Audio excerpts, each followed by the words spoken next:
अस्सलाम वालेकुम।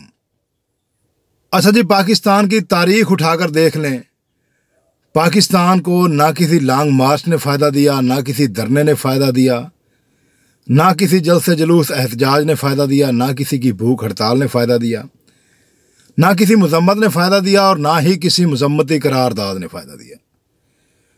पाकिस्तान को फ़ायदा दिया सिर्फ एक चीज़ ने, जो फ़र्द या मशीनरी पाकिस्तान के ख़िलाफ़ इस्तेमाल हो रही है, चाहे वो पाकिस्तान के अंदर है या पाकिस्तान के बाहर है, उस फ़र्द या मशीनरी को जड़ों से उखाड़ कर बाहर फेंक दें, यानी उसे माइनस कर दें।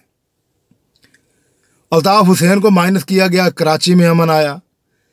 ज़रब अज़ब के तौर पर दहशत गर्दी को माइनस किया गया, पूरे पाकिस्तान में अमन आया। लेकिन जब किसी मुहब्बे वतन लीडर को माइनस किया जाता है तो मुल्क खसारे में रहता है। जुल्फ़िकार अली भुट्टो को माइनस किया गया, मुल्क खसारे में रहा। मजदूर, गरीब और दिहाड़ीदार तबका भी खसारे में रहा।